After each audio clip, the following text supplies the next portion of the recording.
All because the woman he loved, the one that got away, was getting married today. And she was marrying a notorious socialite, the kind of woman whispered about in their circle as a walking disaster. He couldn't bear to see her walk into that fire, so Chloe had crashed the wedding. He'd sat in the living room all night, his eyes swollen and red.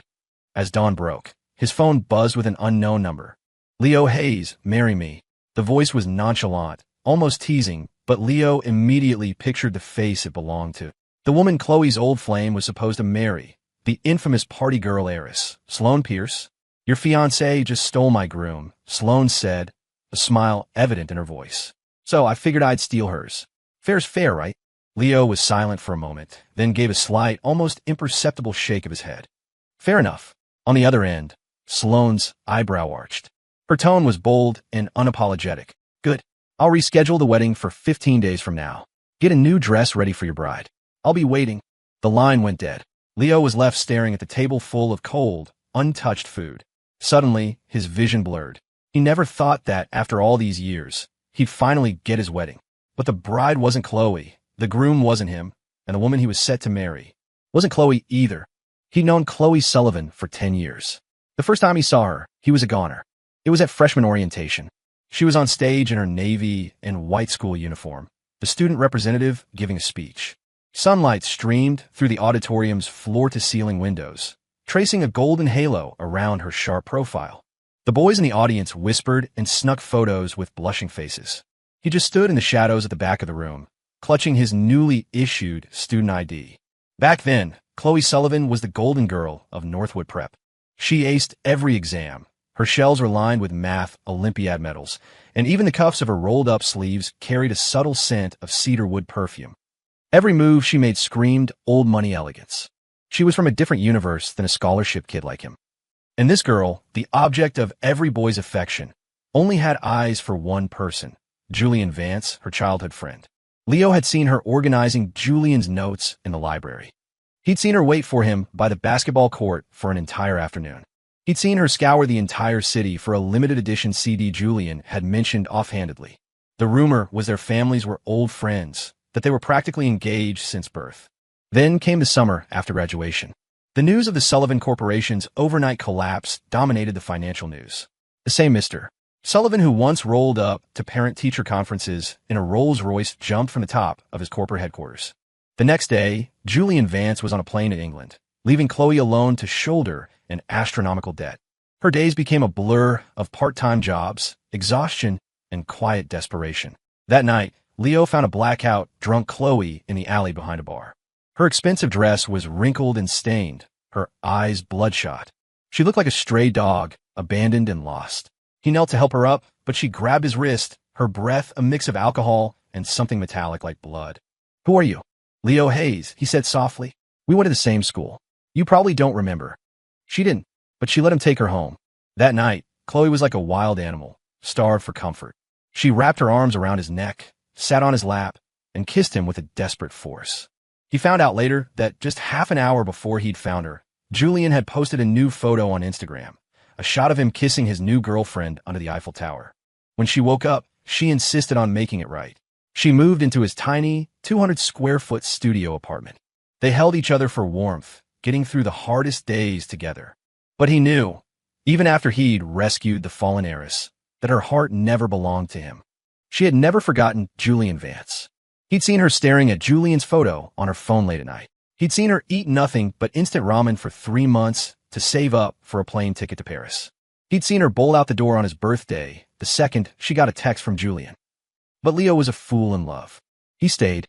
He helped her rewrite her resume, went with her to drop off applications, and stood by her side when debt collectors came knocking. At their lowest point, he secretly sold his mother's only heirloom, a gold bracelet, just to buy Chloe a decent suit for an interview. Slowly, things changed. She started remembering he took his coffee with 2 sugars. She'd text him reminders to eat dinner when he worked late. She'd gently drape a blanket over him when he fell asleep on the couch.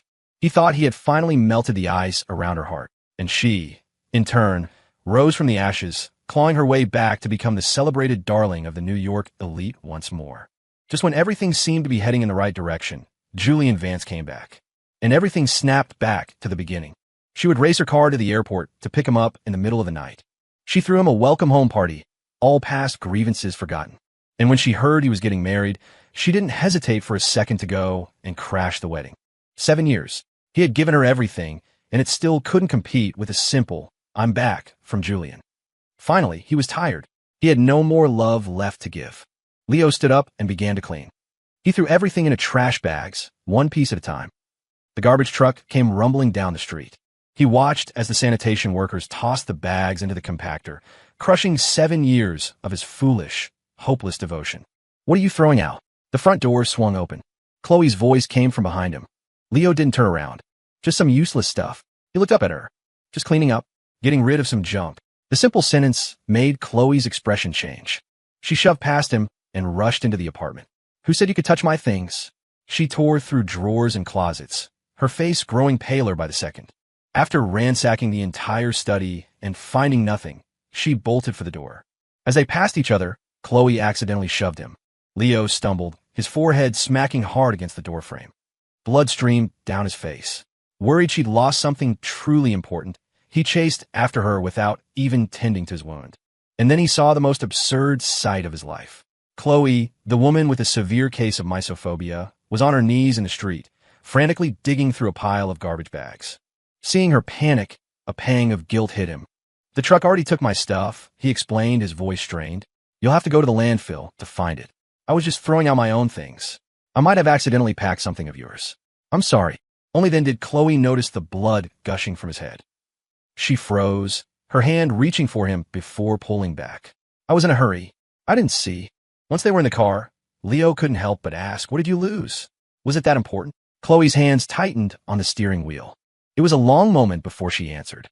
She'd lost the heirloom locket she always sent out to be polished. Leo's heart clenched. Tears welled in his eyes. That locket was the gift Julian had given her when they were teenagers, a promise of a future together. No wonder she was so desperate.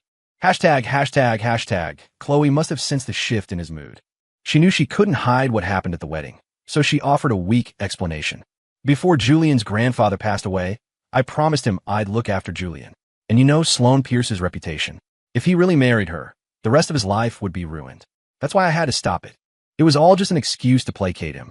She'd crashed the wedding because she was still in love with Julian and couldn't bear to watch him marry someone else.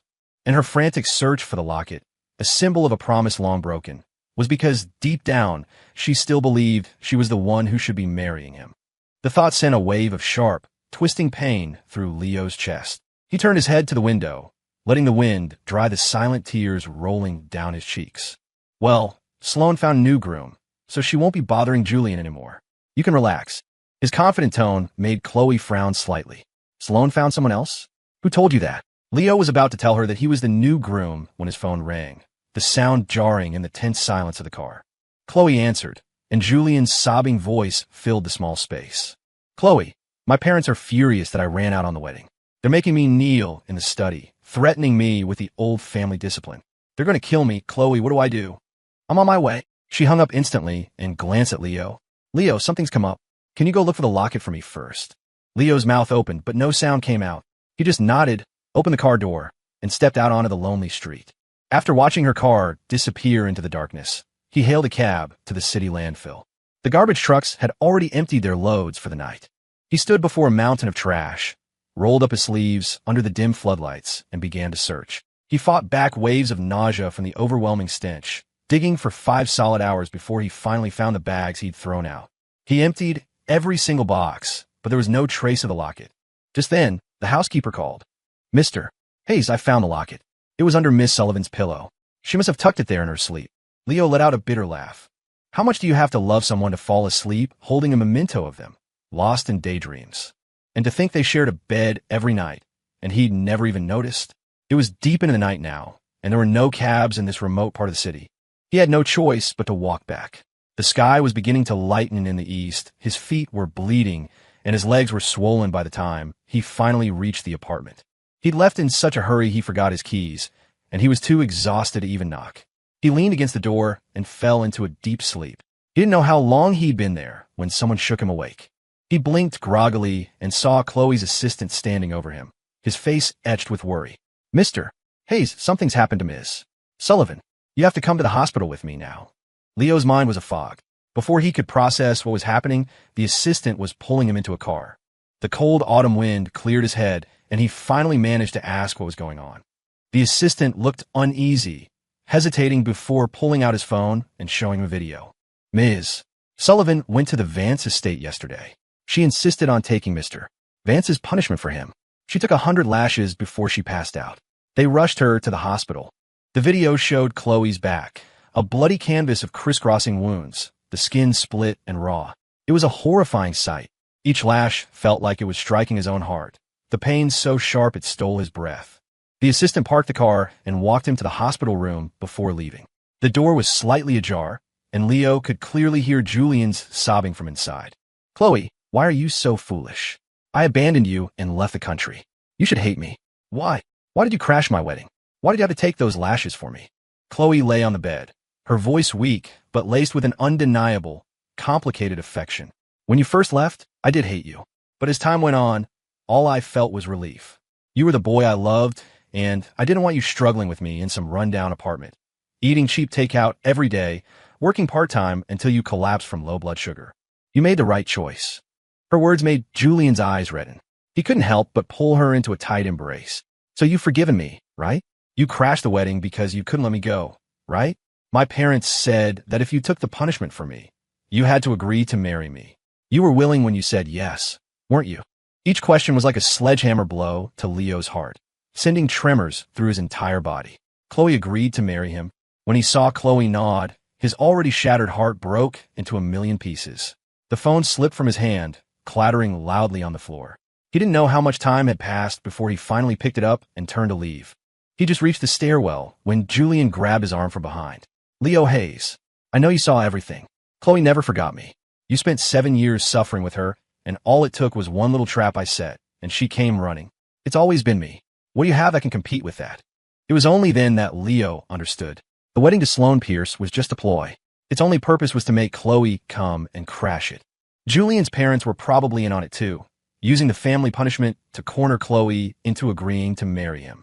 After all, now that Chloe was successful again, they naturally wanted their precious marriage alliance back. The realization was so absurd, it was almost funny. She gave you her entire heart, and you still manipulated her like this. Don't you feel ashamed? At the word, Julian's face twisted into an expression of disbelief. Manipulated? How did I manipulate her? Crashing the wedding, taking the punishment, agreeing to marry me. I never forced her to do any of it. It was all her choice. She loves me so much she'd do anything, and that's something you'll never have in your entire life. Every word was a dagger twisting in Leo's heart, a fresh wave of agony. He had to admit, everything Julian said was true. Yes, it was her choice, Leo said, his voice hollow. So I'll respect her decision. Don't worry, I've already decided to walk away. I wish you both happiness. Julian shoved him. Leo went tumbling down the flight of stairs, his body slamming against the concrete, leaving him bruised and bleeding. He lay in a growing pool of his own blood, trembling uncontrollably, his vision swimming. He forced his eyes open to see Julian looking down at him, a triumphant sneer on his face. Walk away? You think you can just walk away? If the Sullivans hadn't lost their fortune, you wouldn't even be worthy of tying Chloe's shoes. Today, I'm going to show you exactly where a cheap, social climbing pretty boy like you belongs. Stop dreaming about marrying up. After spitting out the vicious words, Julian clapped his hands. 3 thugs with bleached blonde hair emerged from the shadows. They swarmed Leo, grabbing his arms and legs, holding him down as one of them slapped him hard across the face. Leo had never been in a situation like this. He was terrified, his face pale as he struggled with all his might. But he couldn't break free. Their grips left bruising marks on his skin, his shirt half torn from his body. In his terror, he heard a familiar voice. Julian? Who was that? What are you doing here? Julian turned to see Chloe standing just a few feet away. He quickly motioned for the thugs to drag Leo into the dark corner of the stairwell. It's nothing. A nurse just asked me to fill out some paperwork. It's all done. A flicker of hope ignited in Leo's despair. He fought harder, biting down on one of the thugs' hands and crying out for help. Chloe, save me. Chloe, who had been about to turn away, froze. The cry was so familiar. Did I just hear? You didn't hear anything, Chloe. You must be hearing things, Julian said, his own heart skipping a beat. He quickly took her arm, trying to lead her away. But Chloe felt something was wrong. Hearing the continued scuffling from the stairwell, She instinctively wanted to go check. It sounds like something's happening. I'm going to take a look. The moment she took a step, Julian deliberately stumbled and fell to the ground with a loud thud. Seeing him fall, Chloe immediately rushed back to help him up, her voice filled with concern. What's wrong? Julian squeezed out a few tears, looking at her pitifully. I think I sprained my ankle. It's nothing, you go ahead and check. Without a second thought, Chloe helped him up and hurried back towards the hospital room, her voice echoing in the stairwell. You're hurt. Where else would I go? Nothing is more important than you. Once she was gone, the thugs let out a collective sigh of relief, turning their angry glares on Leo, whose mouth they had been covering. What's the point of yelling? Ms. Sullivan heard you, and she still didn't give a damn about whether you live or die. Mister, Vance said you love seducing women. Today we're going to teach a pretty boy like you a lesson. Their blatant threats filled Leo's eyes with sheer terror. He saw the handle of a knife sticking out of one of their pockets. The fear of death washed over him, and he instantly stopped struggling. The thugs were satisfied with his compliance. They loosened their grip, whispering among themselves that this place was too public and they should drag him to the parking garage. They started forcing him down the stairs. Leo felt sick, but he choked back the urge to vomit, silently observing his surroundings. When they reached a corner and two of the thugs stopped to light cigarettes, he slammed his elbow into the third one and scrambled into a nearby room, locking the door behind him. The sound of pounding and cursing came from the other side. He looked around the empty room, his heart hammering against his ribs. He knew the door wouldn't hold them for long. He ran straight to the window. Below was a large decorative fountain in a garden where patients were taking a walk. Without hesitating, just as the door was kicked open, he jumped. From over 60 feet up, he plunged into the fountain. The powerful impact of the water knocked the air from his lungs, and he slowly lost consciousness. After being unconscious for a day and a night, Leo woke up to see Chloe. She was sitting by his bed, holding his hand tightly, her eyes filled with pain. Leo, how are you? Does it still hurt? Leo's eyes scanned the room, his voice hoarse. I'm fine. What about those thugs? They've been taken to the police station. Don't worry, they dare to lay a hand on you. I won't let them get away with it, Chloe said, her voice laced with a fury that seemed genuine. Leo didn't care what happened to them. He asked the only question that mattered. Did they say who hired them? Chloe froze for a second, then shook her head. No, they just said they saw you alone and decided to take advantage. It's all my fault. I shouldn't have been so busy with my own things and neglected you. I'm the reason they targeted you. Leo knew he would get no justice for what Julian did. He could only close his eyes, exhaustion washing over him. What have you been so busy with lately? Chloe was silent for a moment. Busy. With company stuff. Hearing this, Leo dug his nails into his palm. A tidal wave of bitterness crashed over him, and he finally had to ask, busy with company stuff, or busy preparing for your wedding to Julian Vance? Leo, where did you hear that? Leo's smile was so strained his eyes turned red. You crashed his wedding. Everyone is saying it. That you did it because you were going to marry him. Realizing he'd only heard rumors, Chloe's tense heart relaxed. She frowned. It's just gossip, Leo. You're my boyfriend. How could I possibly marry someone else? The company is just so demanding right now. Once things calm down, we can talk about our own wedding. Okay. She was still lying. So, she was planning to hide her wedding to Julian from him? When that day came, Julian would be her husband. And what would he be? Her lover? A profound sense of absurdity washed over him, leaving him speechless. He closed his eyes, swallowing the bitter, acidic emotions, and answered her silently in his head. There's no need to talk about our wedding. I will never marry you. And the day you marry Julian Vance, I'll be marrying someone else too. Seeing him remain silent, Chloe changed the subject. The doctor said you've been under too much stress lately, and that's why you're overthinking things. I've told my assistant to clean my schedule. I'm going to spend the next few days with you. For the next 2 days, she stayed by his side in the hospital room. She took him to his follow-up appointments, changed his dressings, fed him soup, and brought him water. She was the picture of a devoted partner. The nurses who came in for round were green with envy. Your girlfriend is amazing, staying by your side like this. She really dotes on you. Leo's expression was numb. He didn't respond. Only he knew that while Chloe's body was here, her heart was miles away. The moment he rested, she would pull out her phone, the smile she tried to suppress playing on her lips as she texted. Once, when she was out of the room, he glanced at the phone she'd left on the table. He unlocked it and saw her iMessage history with Julian. Julian said he was craving something, and she immediately ordered 2 of everything. One to be delivered to him, and one she'd bring back to the hospital for herself. Julian said he missed her late at night, and she sent him a stream of selfies, even recording voice notes of herself singing to lull him to sleep. Julian said he hadn't been out shopping in a long time, and she created a detailed itinerary for a date, planning to take him in a couple of days. Whether Julian was complaining, venting, or just sharing something from his day, Chloe would reply instantly. If she was a minute late, he'd get a little jealous, and she would patiently soothe him. Are you ignoring me because you're still taking care of your boyfriend? If you're marrying me, aren't you going to break up with him? Chloe took an hour to reply to that message. The response was just a few words. Leo was with me for 7 years. I can't just end it like this. So this wedding is just an obligation for you. This time, her reply was faster, and it cut Leo to the core. No, I'm marrying you because I love you. Staring at the endless scroll of messages, Leo thought about how, when they were together, Chloe was mostly silent. He'd share something about his day, and she might reply with a simple okay or image him hours later. When they went on dates, her mind was always elsewhere.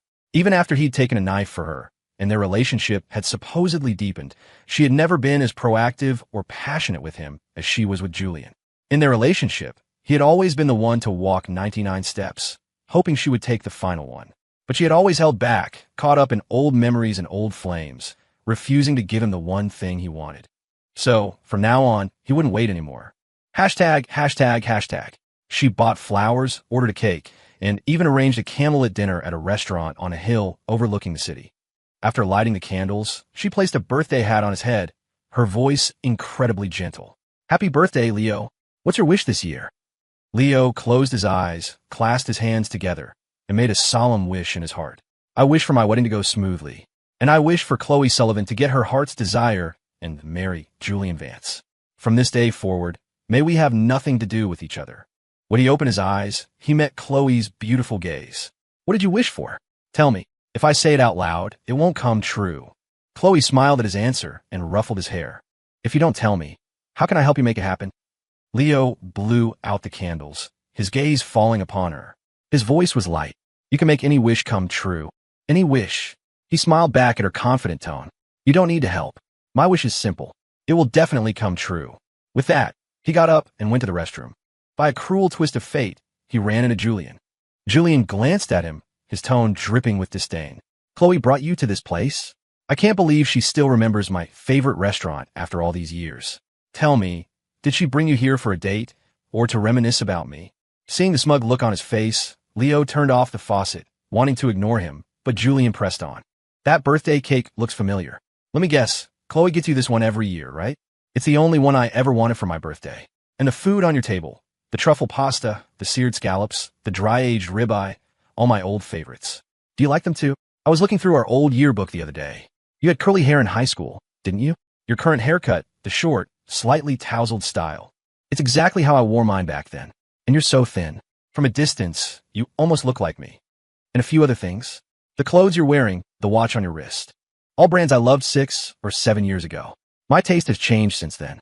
Tell me, for one person to become a shadow of another, is it just a coincidence, or is it intentional?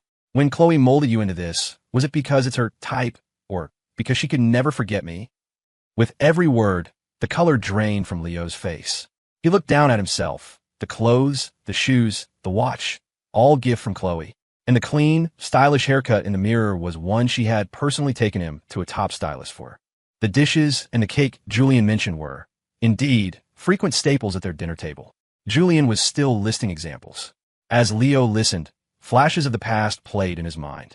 The gifts she gave him, the places she took him for dates, the way she'd kissed the lobe of his ear. Every single detail was tied to Julian. In an instant, Leo's heart began to tremble. All this time, Chloe had only ever seen him as Julian's replacement. All the love and affection she had shown him was just poison coated in sugar. By the time he snapped out of it, half an hour had passed. He stared at his own numb, hollow face in the mirror, his heart a dead, empty landscape. He splashed cold water on his face and dragged his heavy feet back to the dining room. Chloe and Julian were deep in conversation, laughing and animated, having seemingly forgotten he even existed. It wasn't until he reached the table and downed a large glass of water that she noticed him. Leo, what took you so long? Are you not feeling well? Leo put the glass down, looked at the table of cold food, and said flatly, Yeah, not feeling great. I'm heading home. He grabbed his bag and turned to leave. Chloe froze for a few seconds, then grabbed her coat and chased after him. catching his arm. What happened? Why are you suddenly upset? You haven't even had your cake. Can't you wait a little longer? Leo closed his eyes wearily. He was about to say he was tired when Julian walked up, a smirk on his face. I had a few drinks, so I can't drive. Chloe, can you give me a ride? I'm sure your boyfriend won't mind, right? He'd said it casually, but Chloe agreed without a second thought. Julian slung an arm around Leo, pulling him towards the curb and pretending to be friendly. Chloe was fumbling for her car keys when a sudden scream pierced the air. She whipped around and saw a car barreling straight for the two of them. Her heart stopped. She sprinted, throwing her arms around Julian and tackling him out of the way, rolling them both to safety on the sidewalk. Leo was left standing alone in the car's path. The impact sent him flying. He crashed hard onto the pavement, and a pool of dark red blood quickly formed beneath him. It felt like his organs had been rearranged. His muscles seized and twitched uncontrollably. A tidal wave of pain washed over him, tearing at his nerves. He saw Chloe helping Julian up, blowing on a small scrape on his palm. He coughed up a mouthful of blood, and his vision went black. When he opened his eyes again, the doctor was looking at him with relief. You were seriously injured, but your will to live is strong. That's what pulled you through. Your friend has some minor injuries and is a bit shaken up, but his girlfriend is with him, so don't worry. You should call your girlfriend to come and be with you. It took Leo a moment to realize the doctor was talking about Julian, and the girlfriend was Chloe. Of course, he was critically injured, and Chloe was still with Julian. Anyone would assume they were the couple. A flicker of bitter irony crossed Leo's face. He didn't bother to explain, just rasped out, I don't have a girlfriend. The next second, the hospital room door opened, and Chloe walked in with a thermos. Leo, what are you talking about? Seeing the surprise on her face, Leo looked away, his voice flat. Nothing. Chloe didn't press. She walked to his side, tucked him in, and poured him a glass of warm water. Please don't be mad at me. By the time I saw the car coming, it was too late. Julian was closest to me, so I had to save him first. If I'd had just one more second, I would never have let anything happen to you. Leo knew she was telling the truth. But for him, at this moment, the truth didn't matter anymore. The damage was done. The pain might fade with time, but the scar would remain forever. He lowered his eyes and murmured, it was too late, and there's no going back. Chloe didn't hear him clearly. She just handed him the water and said, Leo, the doctor says you're badly hurt and need to rest. I've contacted doctors in Europe. I'm arranging for you to go there to recover. Leo looked up, his gaze calm as he met hers. Europe? When are you planning to send me? I've booked a flight for 6 m. 3 days from now. 3 days from now. Wasn't that the day she was marrying Julian? So she was planning to send him away. Leo was about to speak when Chloe's phone rang.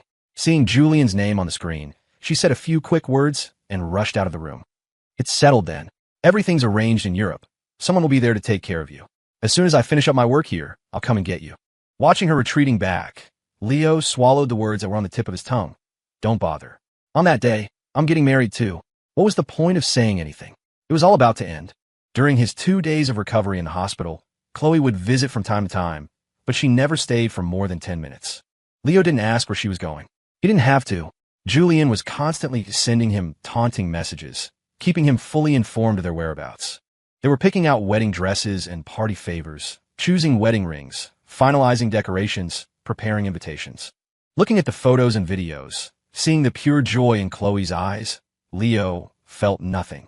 He checked himself out of the hospital and went to a department store to buy a simple, well-tailored suit. He was carrying the bag home when he heard loud voices coming from inside his apartment as he reached the door. Chloe, crashing the wedding was one thing, but are you really going to marry Julian Vance? Have you forgotten how he publicly broke off your engagement and humiliated you 7 years ago? Now you're throwing a big wedding and inviting so many people. Leo is bound to find out. What will you do then? Chloe took a sip of her drink, her expression calm. I'm sending Leo to Europe tomorrow morning. As long as the guests keep their mouths shut, he'll be overseas. He won't know. You can hide it for a while, but not forever. It's not like Leo's never coming back. You've always loved Julian, and he's the one you really want to marry. So just stop dragging Leo along. Give him some money and let him go. At that, Chloe frowned and immediately shot back, no. Leo was with me through my darkest days. I can't do that to him. Besides, he loves me so much, he'd never marry anyone else. No amount of money would make him leave me. Leo heard every word. He hefted the suit box in his hand. Never marry anyone else? Maybe once, but not anymore. He didn't want to be her groom. He pushed the door open. The sudden noise startled the group in the living room. Chloe was shocked to see him back, so suddenly. Leo, you're out of the hospital? Why didn't you call me to pick you up? I know you're busy. Didn't want to bother you. Seeing his normal expression, everyone assumed he hadn't overheard them and relaxed, laughing awkwardly to cover it up. Leo had no desire to be around them. He made a few excuses and went upstairs. A short while later, after sending everyone off, Chloe came into the bedroom. What did you buy? A black suit. I really liked it, so I bought it. Leo had just opened his suitcase when Chloe came over, reaching for the box with the suit. You like it that much? Let me see how nice it is. Leo quickly pressed his hand over hers. I just finished packing. If you mess it up, I'll have to do it all over again. Don't look. Only then did Chloe notice he was packing his suitcase. She nodded. Let me help you. I'll drive you to the airport tomorrow. Watching her bustling around, folding his clothes, and packing his things, Leo looked away and said nothing. Neither of them slept much that night. They were both awake by 4. Perhaps out of guilt, Chloe made breakfast. Knowing he had a long day ahead, Leo didn't refuse. After a silent meal, Chloe picked up his suitcase, ready to take him to the airport. They were halfway there, the sky just beginning to lighten, when Julian's call came through. Chloe, it's 5:30. Are you up? I'm coming to pick you up at 6.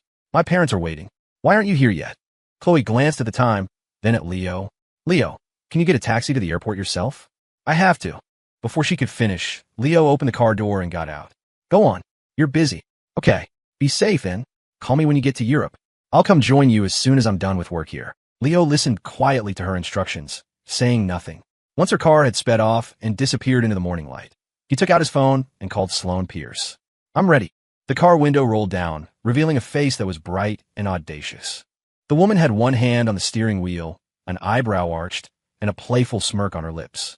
The top 2 buttons of her white silk blouse were undone, revealing a sharp collarbone and an air of wild, untamable energy. Get in, groom. Leo froze for a second. This was the first time he'd seen Sloane Pierce in person. Just like the rumors said, she exuded a roguish, carefree vibe. Yet there was something about her that was utterly captivating. Do we need to make such a scene? He asked, glancing at the long line of luxury cars behind her, a slight frown on his face. Sloane let out a low laugh. She pushed the door open, her long legs swinging out as she stood before him. When she looked up at him, her eyes held a teasing glint. It's a wedding heist. If the scene isn't big enough, it wouldn't be worthy of my name, would it? She held out her hand, palm up. Her fingers were long and slender. Last chance. Are you sure you're coming with me?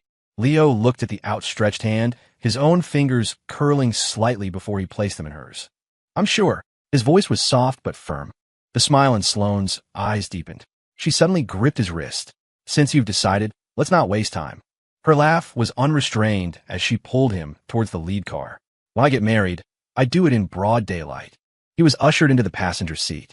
Sloane leaned against the door, reaching across to buckle his seatbelt. The faint scent of orange blossoms from her perfume washed over him.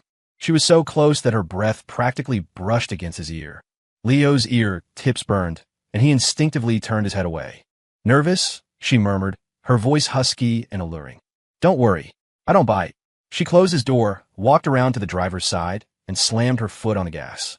The sports car roared to life and shot forward. Behind them, dozens of luxury cars followed in a spectacular procession, drawing stares from everyone on the street.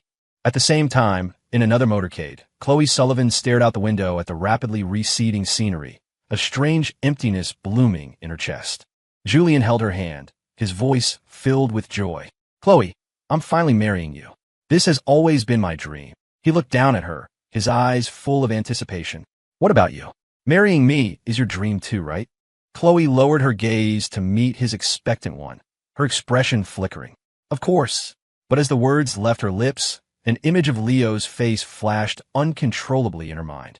Leo, in his most desperate moments, kneeling in the alley behind a bar, cautiously asking, Are you okay?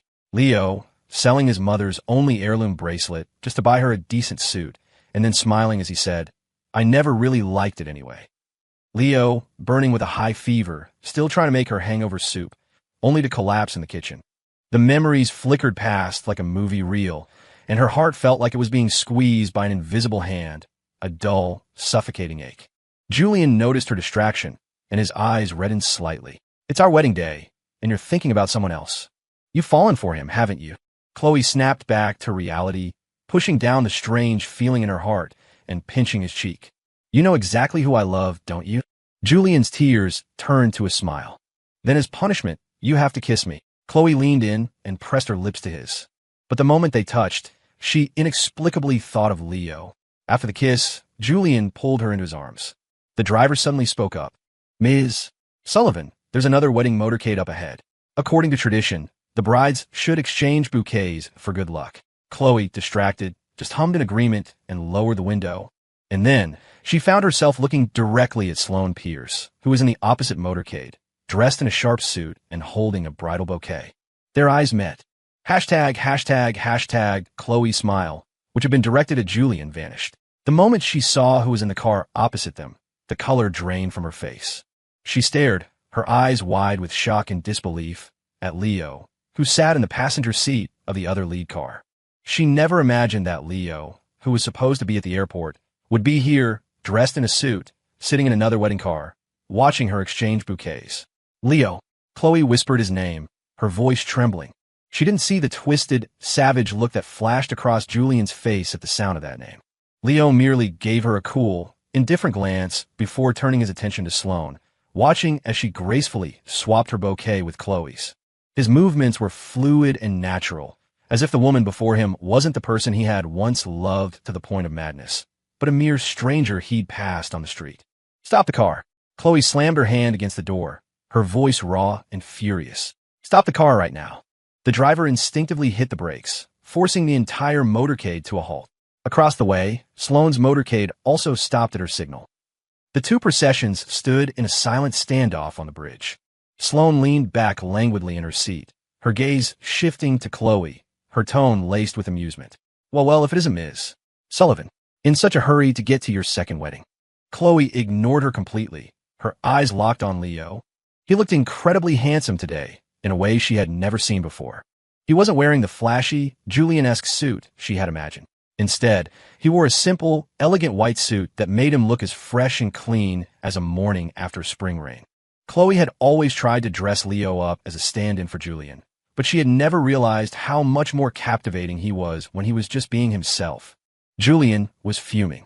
He glared at Leo, but his eyes met Sloane's cold, sharp gaze, and a shiver ran down his spine. The chilling look vanished in the next second, but the feeling lingered, and the angry words he was about to say died in his throat. Chloe didn't notice Julian's strange reaction. Her hands gripped the car window frame so tightly her knuckles turned white. Leo, what are you doing? Leo looked at her, his eyes as calm and still as a stagnant pool. He glanced down at the bouquet Sloane now held, a bouquet that was beautiful but uninspired, and sighed softly. As you can see, he said, getting married. Are you kidding me? Who gave you permission to marry her? Chloe exploded, slamming her fist against the car door and shouting over Julian's attempts to restrain her. Sloane wrapped a lock of Leo's hair around her finger and scoffed. Listen to you, Ms. Sullivan. You're on your way to get married, too. What? You're allowed to start fires, but I'm not allowed to light a candle. The words made Chloe's temples throb. Her eyes darted back to the other car, and she noticed a diamond ring on Sloane's ring finger. Then she looked at Leo's hand. He was wearing a matching one. They were a pair of snowflake-shaped diamond rings, glittering coldly in the sunlight. Chloe remembered. Leo had once told her this was his favorite design. Now, he was finally wearing it, but someone else had put it on his finger. The thought filled her gaze with hostility as she looked at Sloane. Leo, stop this nonsense. She suppressed her anger, but her voice was still shaking. I know you're still mad at me, but marriage isn't a game. I have my reasons for this. Just wait for me to handle the Vance family's affairs. Chloe, it was the first time Leo had ever interrupted her. His voice was soft, but it felt like a sharp knife stabbing straight into her heart. Do you remember the birthday wish I made? Chloe froze. My wish was for my own wedding to go off without a hitch. Leo slowly looked up, a pale smile on his face. And I wish you a happy marriage, too. In an instant, she remembered Leo's strange behavior on his birthday, his quiet statement that his wish would definitely come true, and his silence as he packed his bags. It all made sense now. The signs had been there all along. He had decided to leave her then. No. Chloe tried to shove the car door open, but Julian grabbed her hand. Chloe, it's our wedding day. What are you doing? His words stopped her. She looked back at Julian, who was holding her tightly, his eyes red and pleading. It was like a bucket of ice water had been dumped on her head, halting her absurd impulse. I'm sorry, Julian. I just wanted to ask him why. Because you were going to ship me off to Europe this morning, Leo said calmly. Because you're on your way to marry Julian Vance right now. Because for 7 years, you never truly loved me. Sloane smoothly rolled up the window, and the car began to move. Her motorcade slowly pulled away from the bridge. A moment later, Chloe's motorcade also started moving. As the two lines of cars drove in opposite directions, Chloe fought the urge to look back. Chloe. Julian's voice brought her back to the present. I'm sorry, Julian, I was just a little. Her explanation was weak and pale. She couldn't even find the right words. But Julian pulled her into his arms. Chloe, you don't have to say anything. I understand. Leo was with you through some very hard times. He suffered with you, helped you get back on your feet. It's natural for you to feel something for him. But he's found his own happiness now. We should be happy for him. Julian seemed to have completely forgotten that the entire reason for their own wedding was because he was supposed to marry Sloane, the unconventional heiress Chloe deemed a disaster, a fiery pit she had to save him from. Chloe held him tighter, wanted to say something, but the wedding venue was getting closer. It was too late. It's fine, she thought. After the wedding, I'll find Leo and explain everything. He'll forgive me then. The air was filled with the sound of congratulations. Julian, in his expensive custom-made suit, glowed under the lights, his arm around Chloe's shoulders, a brilliant smile on his face. Chloe reined in her wandering thoughts and focused on the ceremony. As she slowly slid the ring onto Julian's finger, she found herself thinking, unbidden, of the snowflake ring on Leo's hand. Chloe, Julian's voice, sharp with annoyance, broke through her thoughts. You're supposed to kiss me now. Chloe came back to herself and leaned in, gently kissing his lips. They had been separated for 7 years, and now they had overcome every obstacle to stand here at the altar. Yet, in this moment, Chloe didn't feel the joy she had expected. Meanwhile, in another ceremony, Sloane got out of the car first, then walked around to open Leo's door, bowing slightly as she helped him out. They stood together on the stage, the priest's solemn words washing over them, flanked by guests whose gazes were a mixture of curiosity and envy. When Sloane took his hand to place the ring on his finger, her touch was just right, not too cold, not too hot. When she followed the priest's instruction to kiss him, her lips brushed as briefly, like a carefully choreographed performance. Gentle, restrained, but convincing enough to make everyone believe she truly loved him. The moment the kiss ended, thunderous applause erupted. Sloane linked her arm with his, smiling and acknowledging the crowd's good wishes. She leaned close to his ear, her breath warm, her voice low and laced with a smile. Not bad, Mr. Hayes. You're a natural. Leo's eyelashes fluttered. His lips maintained a perfect, polite curve as he whispered back. You too, Mrs. Pierce. To any outsider, they looked like a deeply devoted couple. By the time the reception ended and they returned to the Pierce estate, it was late. Leo slipped off his shoes, his bare feet sinking into the plush carpet. Sloane followed behind him, having already changed out of her elaborate wedding gown. She radiated a lazy, roguish charm. Tired? She asked, casually pouring him a glass of water, her tone as nonchalant as if she were asking about the weather. Leo took the glass, their fingers brushing for a fraction of a second before pulling apart. He looked up at her and asked directly, now that we're alone, can you tell me the real terms of this marriage, Ms. Pierce? Sloane's eyebrow arched, and she suddenly smiled. She walked to the floor-to-ceiling window, her back to him, her voice tinged with amusement. Mr. Hayes, you really are as smart as they say. She turned around, her gaze sharp and direct. Our marriage is, in essence, a partnership. A partnership? That's right. She took a few steps closer, looking down at him with a half-smile playing on her lips. I need a husband to deal with my family and the media. You need a wife to escape Chloe Sullivan's shadow. We both get what we need. No strings attached. Leo was silent for a moment, then let out a soft laugh. Sounds fair. This Sloane Pierce was clearly not the aimless party girl the tabloids made her out to be. The precision and sharpness she displayed now told a very different story. Sloane, seemingly unaware of the thoughts racing through his mind, nodded. She pulled a file from a nearby bookshelf and handed it to him. This is the addendum to our prenuptial agreement. Take a look. After today, we're husband and wife in name only. We'll have separate lives, separate finances. Of course, in public, we'll need to play the part of a loving couple.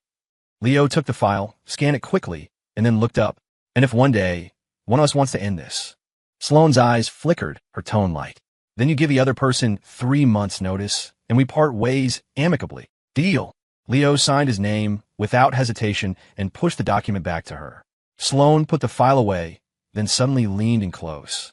Her long fingers tilted his chin up, the businesslike demeanor vanishing as her playful mask slipped back on. Her voice was a teasing whisper. However, Mr. Hayes, I suggest you start getting used to this role. She leaned her head to the side, her lips near his ear. After all, starting tomorrow, the entire city will be watching us, wondering just how long this marriage will last. Leo met her gaze, a slight smile on his lips. Don't worry, Ms. Pierce. I won't let you down. Sloane let out a low, satisfied laugh. She released him and headed for the door. Good night then, Mr. Hayes. The door closed softly behind her. Leo stood in place, looking at his reflection in the mirror, still dressed in his suit, and slowly let out a long breath. The next day, Leo stood before the Pierce family mansion, suitcase in hand, staring up at the understated but luxurious estate. The entire property felt like a slumbering beast, quiet but dangerous. Mr. Hayes, Ms. Pierce has instructed me to show you to the master suite so you can get settled. The butler had appeared at his side, his voice respectful but devoid of warmth. Leo nodded and followed him across the courtyard. The fountain sprayed droplets that glittered in the sun, and the Juliet roses in the garden released a faint, sweet fragrance, entirely different from the orange blossom perfume he was used to smelling in Chloe's apartment. A subtle, woody scent lingered in the air here. Sloane's scent, he realized. The butler led him past the main hall and up to the third floor. The other family members do not reside here often. If you're interested, Mr. Hayes, I can give you a tour of the estate after you've rested. Leo stood on the landing, looking down at the magnificent but cold house, a silent weight settling over him. His fingers unconsciously traced the handle of a suitcase. The estate was enormous, and the portraits lining the hallways seemed to be watching him, their painted eyes scrutinizing the outsider. Ms. Pierce mentioned that you will only be staying here temporarily. After you have met the elders, she will take you to her primary residence, the butler explained. It seemed neither of them, not even Sloane, lived here full-time. Leo gently pushed open the door to his room. Sunlight poured through the large windows, casting dappled light on the carpet. The room was simpler than he'd expected, with a large bed, a wall of bookshelves, and little else. He noticed the books were mostly on finance, their spines creased for what looked like frequent use. I will leave you now, Mr. Hayes. Please let me know if you require anything. Ms. Pierce will return later this evening to accompany you to the family dinner. Understand. Thank you. The door closed, leaving Leo alone. He let out a long sigh, finally feeling a bit of the tension leave his body. He sat on the sofa and pulled out his phone, intending to ask Sloane if there was anything he needed to know for the dinner. But in the next second, a call came through from Chloe. The phone vibrated, her name flashing on the screen. Leo hung up and blocked her number without hesitation. But then, a flood of text messages poured in. Leo, we need to talk. The wedding wasn't what you think. I never stopped loving you. Leo tossed the phone onto the bed and walked to the window, taking a deep breath. 7 years of his life, all a lie, a role as a stand-in. He couldn't understand how Chloe could still say such things with a straight face. He ran a hand through his short hair, the same style Julian used to have, the one Chloe had taken him to get. Footsteps approached from outside. Leo quickly wiped the unshed tears from the corners of his eyes. The door opened. Sloane leaned against the frame, her jacket slung casually over her shoulder. Looks like Mr. Hayes has settled in. Her voice had its usual light-hearted tone, but her sharp eyes caught the redness in his. Leo's nails dug into his palm as he forced a smile. I just got here. Was about to unpack. Sloane walked into the room, closing the door behind her. She smelled faintly of alcohol, mixed with her woody perfume. A strange, contradictory combination. Dinner's been moved up, Sloane said. My grandfather wants to meet you. Now? But I thought. Leo felt a jolt of panic. What should I prepare? Nothing. Sloane rummaged through the walk-in closet and, after a moment, pulled out a designer suit, handing it to him. Wear this. The color will look good on you. Leo took the suit. The fabric was cool and silky to the touch. Why do you have men's clothes in your room? Sloane raised an eyebrow. They were prepared for you, of course. What? Are you jealous? We have a contract, remember? Leo replied coolly, turning to change in the bathroom. He missed the complex flicker of emotion in Sloane's eyes. When he came out, Sloane was standing by the bookshelf, flipping through a financial journal. The sunlight outlined her profile, and behind her glasses, her eyes were focused and sharp, a world away from her public persona. Do you actually know about finance? Leo couldn't help but ask, remembering the well-worn books he'd seen.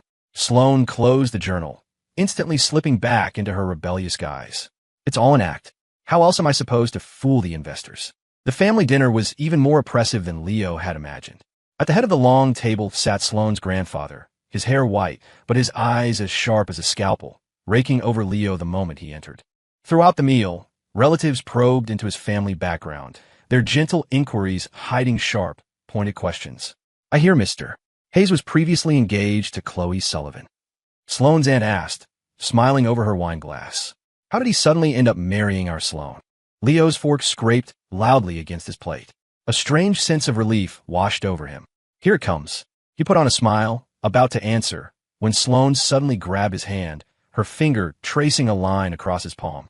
It seems Aunt Carol's memory is failing her in her old age, she said lazily. Leo and I have been together for a long time. It's just that some people are too blind to see it. She turned to Leo, her expression suddenly tender, her voice tinged with mock grievance. Isn't that right, darling? The endearment sent a strange jolt through Leo. He played along, wrapping his arm around her waist. That's right, but it's all in the past now. After the dinner, Leo returned to their room, completely drained. It hadn't been a dinner. It had been an interrogation. One wrong word, and they would have torn him apart. Sloane had been summoned to her grandfather's study, leaving him alone.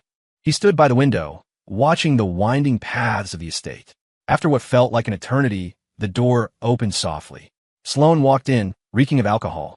You did well, she said, shrugging off her coat.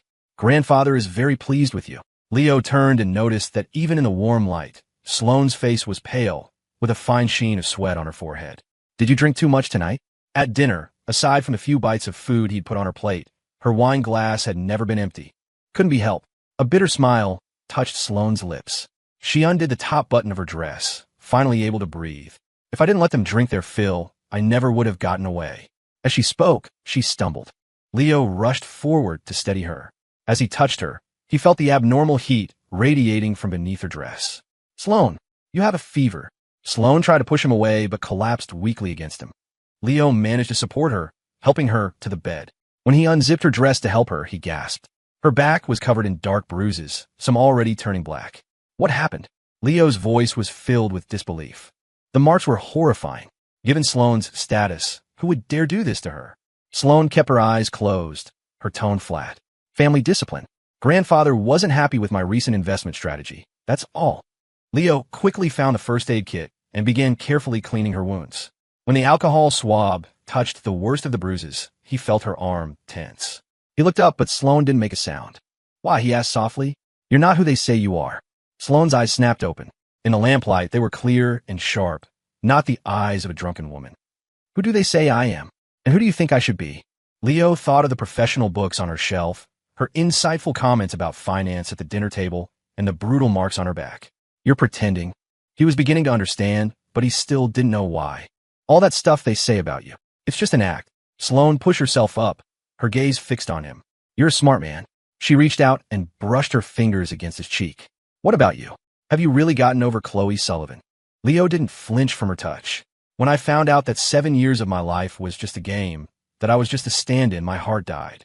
At his words, Sloane's eyes deepened. She walked to the desk and took a file from the drawer, handing it to him. Since we're partners, we should be honest with each other. Leo opened the file. When he saw what was inside, his breath caught in his throat. It was the ownership structure of an investment firm under the Pierce Group umbrella. Sloane Pierce held 75% of the shares. And not just this one. Sloane leaned against the desk. I have controlling stakes in 3 tech companies and shares in 2 biopharmaceutical firms. Grandfather wants me to take over the family's traditional businesses, but I'm investing in the future. So you pretend to be an ignorant heiress. It's a smokescreen. This persona lowers everyone's expectations, Sloane continued, including my grandfather's. That way, when I finally make my move, there's less resistance. She walked back to Leo, leaning in so they were eye to eye. Now you know my secret, Mr. Hayes.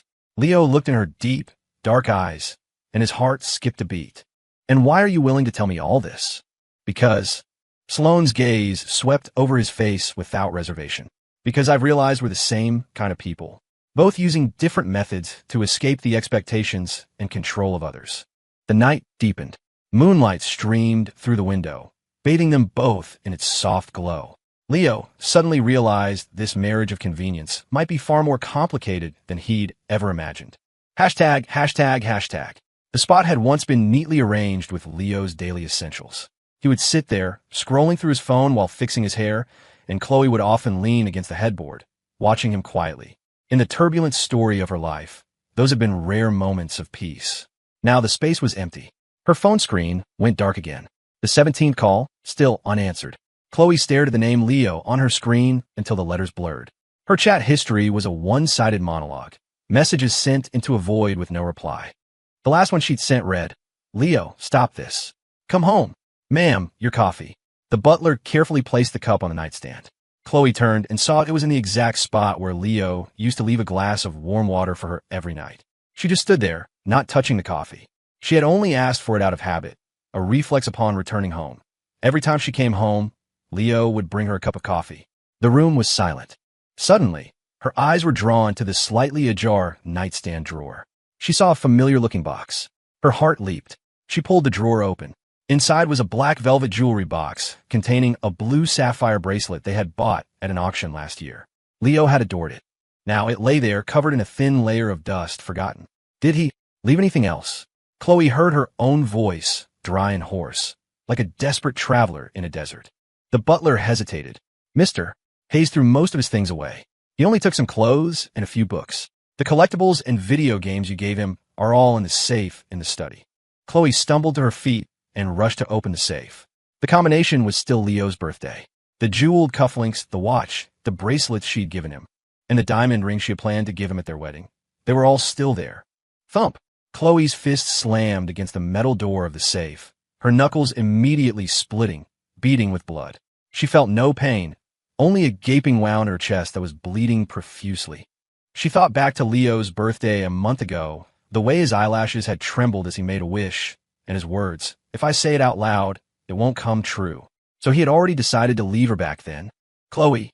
Julian's cheerful voice came from the doorway. "Why aren't you answering your phone? Mom and Dad want us over for dinner tonight." Chloe turned mechanically. Julian was wearing a white shirt, a style so familiar it made her stomach churn. "Leo." The name slipped out. Julian froze, the smile wiped from his face. "What did you say?" "Nothing." Chloe rubbed her temples. "I'm not going tonight. I have work." "Work again." Julian's voice turned sharp. "Ever since you ran into Leo on that bridge, you've been completely out of it. He's married to Sloane Pierce now, and the whole city is laughing at us." Chloe's head snapped up, her glare so fierce it made Julian take a step back. "What are they laughing at?" Julian bit his lip, hesitating. "Everyone's saying he dumped you, that he was hooking up with Sloane Pierce all along." "Get out, Chloe." "I said get out." Chloe's roar seemed to shake the entire house. Julian, who had more to say, could only glare at her with red-rimmed eyes before storming out and slamming the door. Silence returned to the room. Chloe slid to the floor, her phone lighting up with a call from her assistant. "Did you find him?" "Ms. Sullivan, yes. I found him. Mr. Hayes is scheduled for today. He'll be at the Southside Art Center at 3 p.m. for an exhibition." Hearing her assistant stumble over the name, Chloe's chest heaved, but it felt like a heavy stone was crushing her, making it impossible to breathe. Hashtag. The painting before him was a canvas of shattered blues, like a torn-up sea, or, if you looked closer, a weeping eye. He was wearing a simple cream-colored turtleneck and well-fitting jeans, the snowflake diamond ring on his left hand glittering under the gallery lights. "Good taste. This piece is called Spilled Water." Leo turned at the sound of the voice. Sloane had appeared at his side, holding 2 cups of coffee. She was wearing a dark gray trench coat that sharpened her features. "What are you doing here? I thought you had a meeting." Leo took the coffee, his fingertips brushing against hers, a warm, dry sensation. Sloane shrugged. "It ended early. My assistant told me you were here. Figured you might need this." She pulled a black credit card from her pocket. "After the exhibition, there's a small private auction. If you like it, buy it." Leo shook his head. "That's too much." Sloane tilted her head, studying him for a moment before pushing the card forward again. "Think of it as a wedding gift, husband." She leaned close to his ear, her warm breath ghosting over his skin. "Don't forget, we're a devoted couple now." Her voice was teasing, but Leo noticed she wasn't wearing perfume today, just a clean, fresh scent of mouthwash. This unintentional realness was more captivating than any deliberate performance. "Mr. Hayes, enjoying the art?" A deep male voice cut through their moment. Julian strode toward them, his bright red t-shirt a bleeding wound in the quiet gallery. Leo's body tensed at the sound of his voice. Sloane subtly stepped in front of him. Mr. Vance, what a coincidence. It's no coincidence. I came here specifically for him. Julian pointed a finger straight at Leo. What? You can't face people alone now that you've latched onto someone rich. His voice was jarringly loud, drawing glances from other patrons. Leo took a deep breath and stepped out from behind Sloane. What can I do for you? Julian looked him up and down with open contempt, then sneered. Stop pretending to be so pure. Everyone knows you were just a plaything Chloe got tired of. I bet Ms. Pierce doesn't know that he was with Chloe for 7 years. He even knows her favorite position in. Smack. The crisp sound of a slap echoed through the gallery.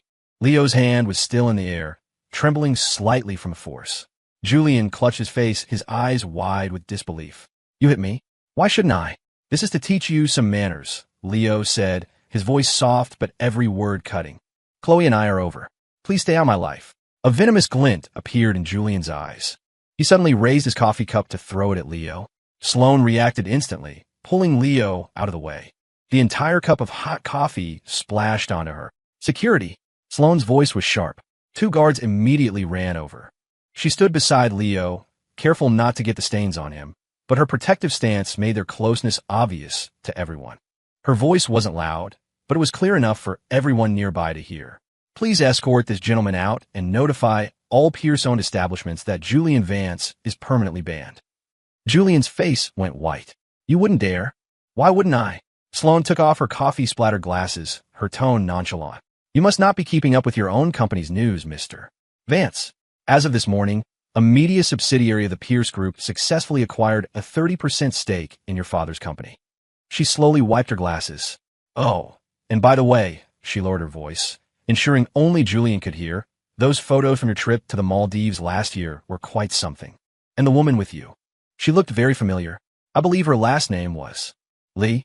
The blood drained from Julian's face. You? How could you? If Sloane knew about that, what else did she know? Julian didn't dare to think. The next second, the guards had him by the arms. Show him out, Sloane said, putting her glasses back on, her smile as sweet as ever. The guards immediately began dragging Julian away. Panic overwhelmed him. He struggled, screaming, Leo Hayes. You think she'll be any different? She's just using you too. The doors closed, cutting off his voice. Leo finally came back to his senses, flexing his fingers and realizing he had been gripping Sloane's hand the whole time. He quickly let go. Sorry, but Sloane took his trembling hand in hers. It's fine. She looked at the painting, spilled water. Do you like it? Leo nodded, then quickly shook his head. It's too sad, but it's real. Sloane raised a hand, signaling a staff member. After the auction, have this sent over. They had no desire to continue browsing. On the way back, Leo was silent. Sloane didn't mind, just turned up the heat in the car. It wasn't until they stopped in front of the mansion that Leo finally spoke. Those photos, do you really have them? What he really wanted to ask was if the things she'd said about Julian were true. Sloane turned to look at him, her expression complicated. Does it matter? The car was silent, save for the quiet ticking of Sloane's watch. No, Leo said, meeting her gaze. I just wanted to thank you. I think you need to understand something. Even if our marriage is a sham, the title isn't. It's not just for show. Sloane's voice was serious. From the moment you put on this ring, no one gets to bully you. Leo caught the faint scent of coffee on her and looked up, meeting Sloane's deep eyes. The usual playful glint was gone. In the dim light of the car, there was only a darkness he couldn't read. His palms were damp. He instinctively leaned back, but his back was already against the door. There was nowhere to go. Sloane's eyes darkened for a moment before she looked away, her smile returning. There's a charity gala tonight. I've had clothes sent over. I'll pick you up at 7. Leo nodded, watching as she got out and walked around to open his door. As he passed her, Sloane whispered, the photos are real. And not just Mrs. Lee. There's a Mr. Wong, a Ms. Show. Leo's head snapped up. Sloane's expression was so calm, it was almost cold. If you need them, these files will be on the desks of every major editor in the city by tomorrow morning. Hashtag, hashtag, hashtag. Where were you? Chloe didn't turn around, her voice dangerously low. Julian stopped in his tracks, then lifted his chin, his tone defiant. Just out for a walk. A walk. Chloe's hand paused, and she finally turned to face him, her eyes sharp. A walk to the Southside Art Center to cause trouble for Leo. Julian's expression faltered, but he quickly met her gaze with a cold sneer. You already know, don't you?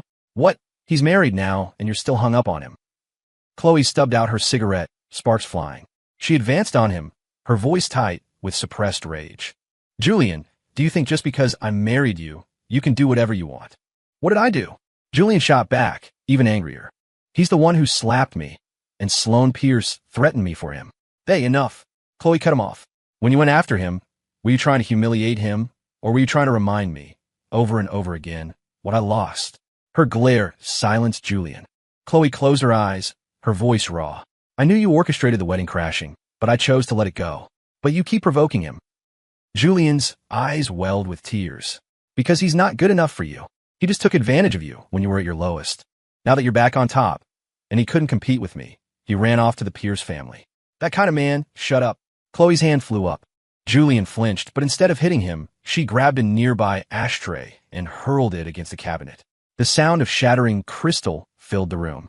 She stared at Julian, her words clipped and cold. Julian, don't make me regret marrying you. Julian's face was ashen, his nails digging into his palms. Chloe strode out of the room, leaving him alone with the mess. Leo Hayes, I will never let you get away with this. Late that night, Chloe sat alone in a bar, downing drink after drink. The alcohol burned her throat, but couldn't extinguish the pain raging in her chest. She took out her phone and, once again, pulled up Leo's social media profile.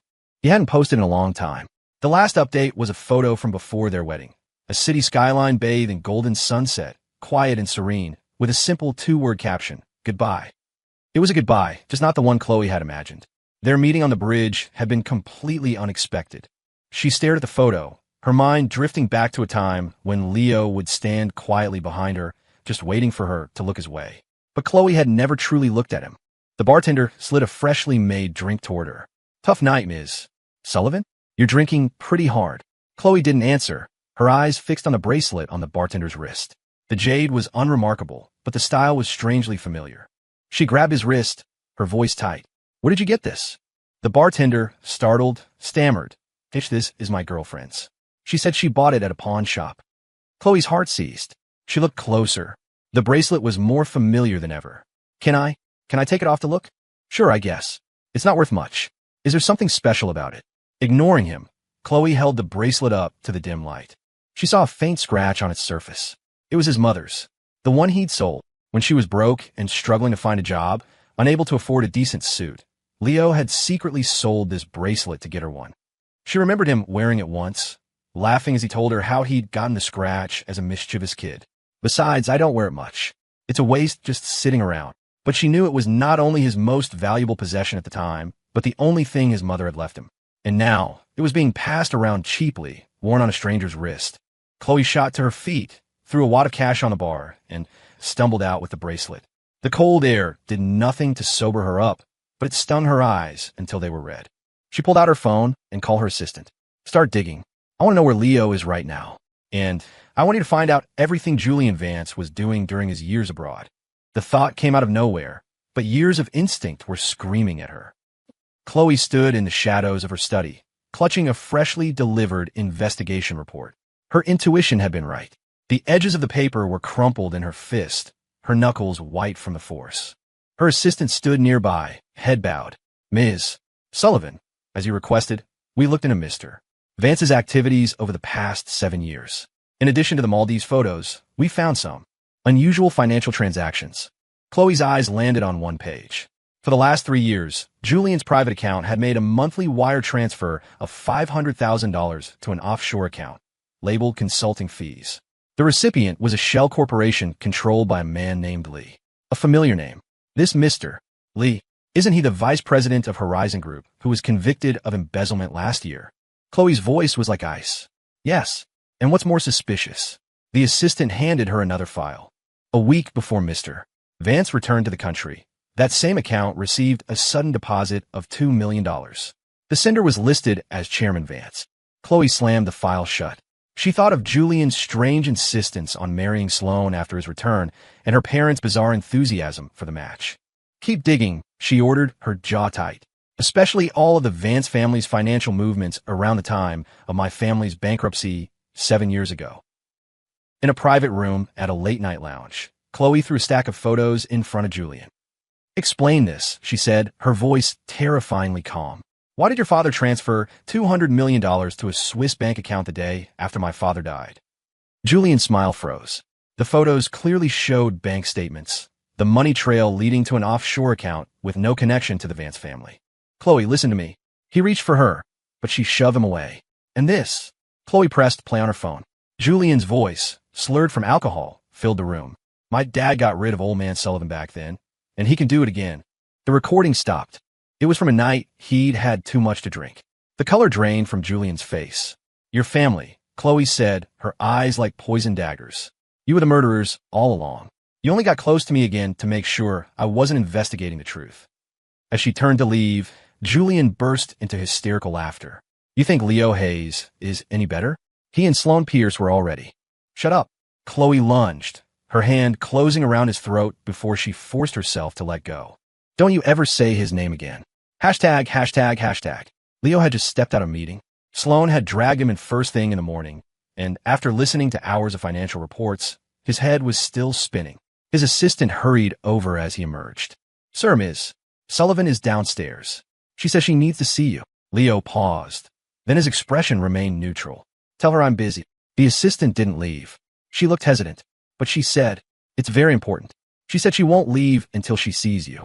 Leo was silent for a moment before finally heading toward the elevator. In the first-floor lobby, Chloe stood by the floor-to-ceiling windows, her back rigid and lonely. At the sound of footsteps, she spun around, her eyes locking onto him. Leo. Leo stopped, keeping a safe distance. What is it? Chloe's eyes darted around for a moment before she spoke, her voice hoarse. I found a bracelet. Leo's gaze flickered, but quickly returned to a calm neutrality. And? You came all this way just for that.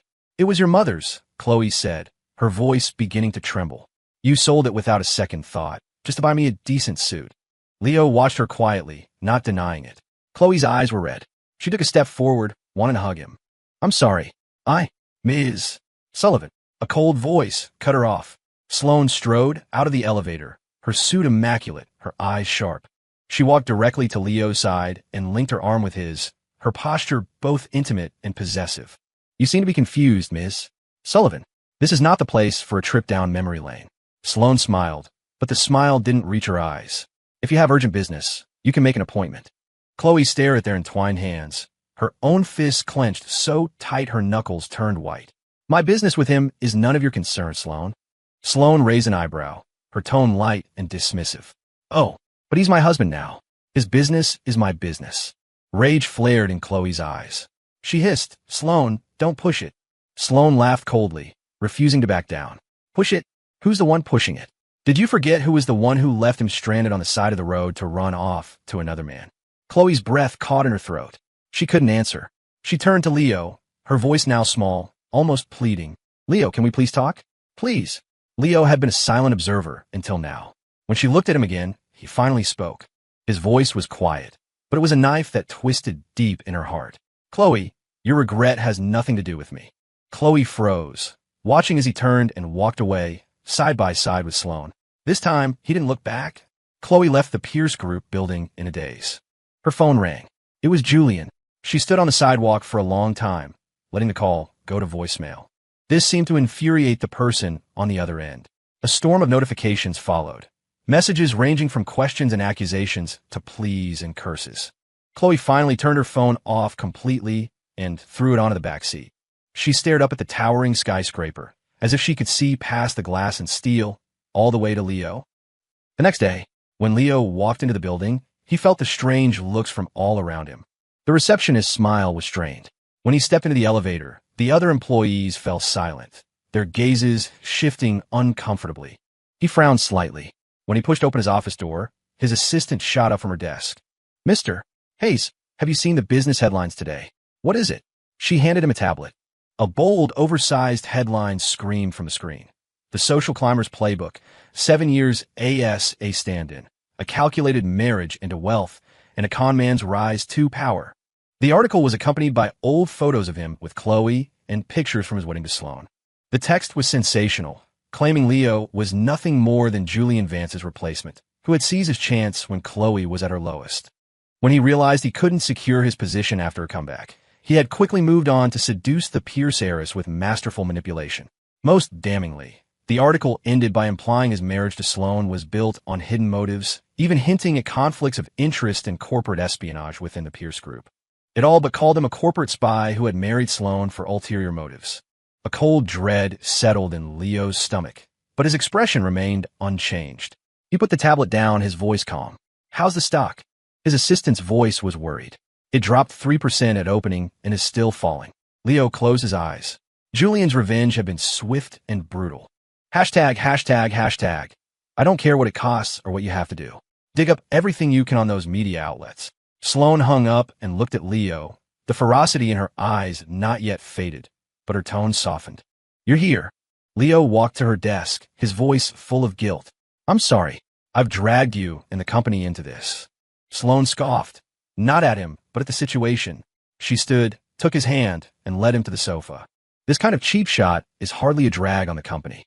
Her finger traced across the tablet, displaying the article, the cold light illuminating the icy resolve in her eyes. "He's good at hitting where it hurts. A shame, really. A shame about what? A shame he seems to have forgotten that he has his own skeletons in the closet." Sloane reached out and touched the side of Leo's face. This time, he didn't pull away, just looked at her. A genuine smile touched Sloane's lips as her fingers gently straightened a stray lock of his hair. "There's a business gala tonight. All the major investors in the Asia-Pacific region will be there. You're coming with me. Are you going to fight back publicly?" Sloane's voice dropped. "Of course. And I'm going to make it very clear to everyone who they can afford to mess with and who they can't." Leo's heart pounded. As the sunlight faded and the room grew dim, Sloane's voice seemed to take on a chilling edge, like a venomous snake preparing to strike. The gala was held on the top floor of the Grand Imperial Hotel. The air was thick with perfume and the low hum of conversation as industry titans mingled. But the moment Sloane entered with Leo on her arm, a hush fell over the room.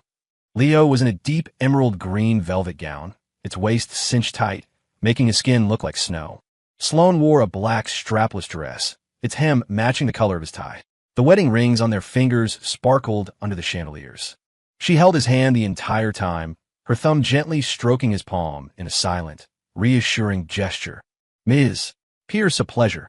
A middle-aged man raised his glass, his eyes drifting toward Leo. "This must be Mr.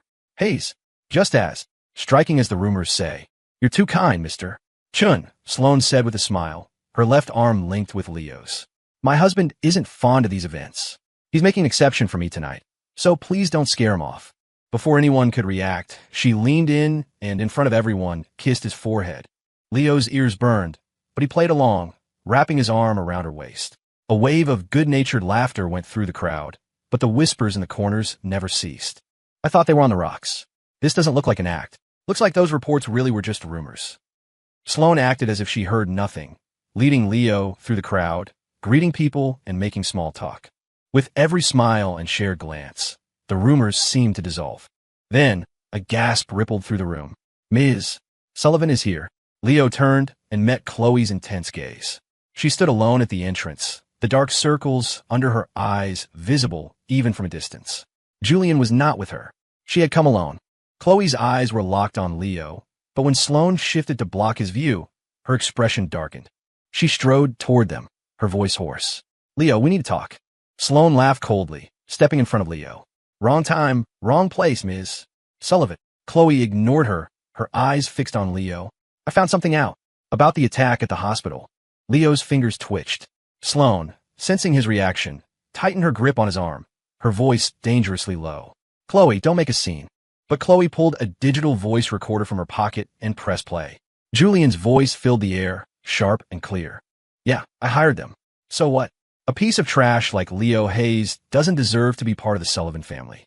I wanted to make his life a living hell. I wanted to ruin him." The recording stopped. The room was dead silent. Chloe's eyes were red, her voice barely a whisper. "Leo, I'm so sorry. I didn't know he—" Leo looked at her and suddenly laughed. "Chloe, are you apologizing now to get my forgiveness, or to make yourself feel better?" Chloe froze. He didn't look at her again. He turned, took Sloane's hand, and said, "Let's go. I'm tired." Sloane led him away, but as they passed Chloe, she leaned in and whispered, "See you in the headlines tomorrow, Ms. Sullivan." Chloe stood frozen, watching Leo's back disappear into the glittering ballroom. His steps were calm and steady, and Sloane's arm was linked firmly with his, an unbreakable anchor. They hadn't even glanced back at her. The whispers around her swelled like a tide. Ms. Sullivan looks terrible. So it was Julian Vance who hired people to attack him first. No wonder the Pier stocks suddenly bounced back today. This is all-out war. Every word was a knife, plunging into her already bleeding chest. I wanted to ruin him. And Leo. She remembered his last smile. So calm it was cruel. Your regret has nothing to do with me. Chloe felt an invisible hand squeezing her heart. The pain so intense she could hardly breathe. Ms. Sullivan. Her assistant approached cautiously. The car is ready, are you? Get away from me. Chloe shoved him aside and stumbled onto the terrace. The cold night wind couldn't clear the agony churning inside her. She pulled out her phone, the screen still on Leo's social media page. Half an hour ago, he had reposted a photo from the Pierce Group's PR department. In it, Sloane was leaning on his shoulder, a faint smile on her lips, the snowflake diamond ring on her finger shining brightly. Chloe stared at the image of them together and started to laugh. How ironic. He had once given her all his gentleness, and she had never cherished it. And now, he couldn't even be bothered to hate her. Meanwhile, in the hotel's underground parking garage, Sloane opened the car door, but Leo remained standing still. What's wrong? She asked, frowning slightly. Leo looked at the distant, glittering city lights. Thank you. For earlier. Sloane's frown eased. She leaned against the car door, tilting her head. For what? For not attacking Chloe on the spot. Leo turned to look at her, a flicker of light in his eyes. I know you're holding back. Sloane scoffed, then reached out, her hand closing around the back of his neck, pulling him closer. Leo Hayes, she said, her voice a little hoarse. You need to remember something. I held back, but not for her. It was because... Her thumb finally brushed against his cool cheek, her tone uncharacteristically serious. I want you to be the one to end it. Leo's breath hitched. The wind swirled through the garage, lifting the hair at his temples. Sloane's gaze fell to his lips, but in the end, she just opened the car door for him. Let's go home. Hashtag, hashtag, hashtag. He had only meant to bring her a cup of coffee. Sloane had been working late every night, and he was worried about her. He brewed a cup of her favorite Blue Mountain coffee himself.